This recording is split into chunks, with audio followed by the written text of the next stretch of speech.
Fianchetto 66 versus J Lamb. What will we have here? King's Gambit? Ah, the Philidor defense. Okay. Let's see how black punishes this. No, actually, let's see how white punishes the Philidor defense. The solid, the unambitious but solid Philidor defense. No great weaknesses here for black. C6 says no knight. You will not get to d5 so easily. It also says, you know, maybe the queen could come out along this diagonal, or maybe there's ideas of b5 with tempo against the bishop, b4 with tempo against the knight. These guys all of a sudden have to scratch their head and think about a new home. White could say, you know what, I don't want to think about that. a4. You will not play b5.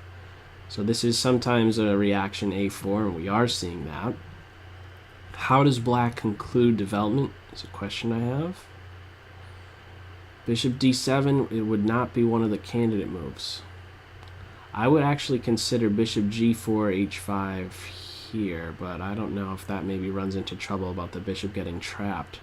If anything, I would consider knight c5, or excuse me, yeah, knight d7 to c5. This could turn out to be a pretty good post. Especially since after c6, a4, you'll note that it's difficult to, well, I was going to say difficult to play b4, but black had always secured knight's position, it seems, on the c5 square with a5.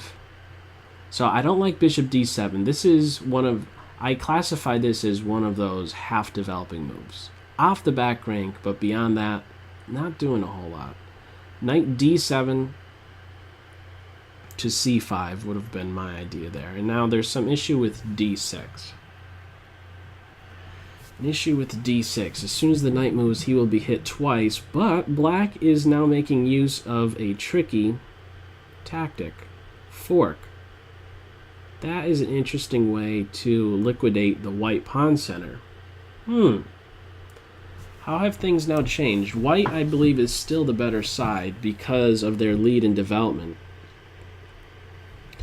And, well, now white is better because of material purposes.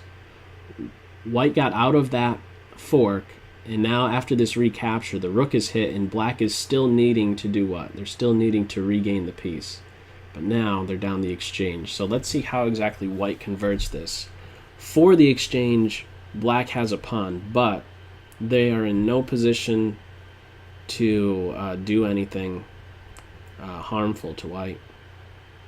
Okay, I guess the knight is kicked, so that c6 is now available. Black can finish development. There is the threat of just trapping the rook, so knight c6 would stop that. Just develop. No, you can't. Excuse me. Don't just develop, because you would be losing the bishop. So the big question now is still, how does black finish development? I don't see a good way to do just that. Kind of have to play queen c8. This pawn is pinned. This is just, black is trying to fake white out. This is not even a threat. Black's trying to remove a pawn that doesn't need to go anywhere. Stay put. Keep this pawn watching over these squares. If you take, you are helping black's development. And now you are just dropping queen. This is not good. White thinks that they have back rank mate, but they don't. Queen takes queen, rook check, queen back. Oh, it was missed. A back-to-back blunder. Oh, what just happened there? Oh, and I'm seeing in the corner of my eye that there was a mouse slip. Maybe it was queen d5. Oh, man. I was just ready to say that sometimes you end up just trusting your opponent. I could say that black's last move wasn't a mouse slip, but I believe black trusted the white move. Black was like, oh, no, I'm not taking the queen because you're going to back rank mate me. And that's what's being threatened right now, by the way. For real this time. Queen to e8. Knight e7. Get this knight working finally. Get him working. 2 minutes, 14 seconds. Black has a lead with the clock. Wow, my heart skipped a beat there. Queen d6 I thought was just a complete blunder, and it was. You're just giving up a rook. Black right now could be playing this position up a minor piece instead of down the exchange. Okay, this knight has to go to f8. Knight f8. Secure your back rank. Right? 2 minutes 2 seconds to 2:33.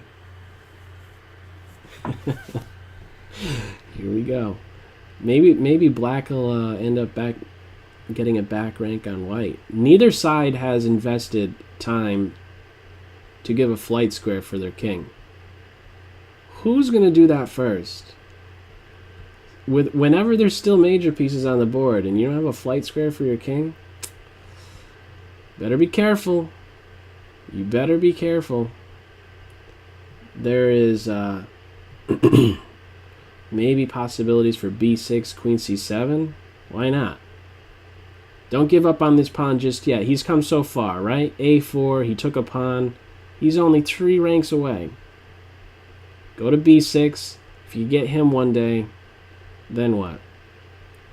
Then there's going to be a problem. What white is thinking about is just doubling and getting to d8, and that seems like a nice plan.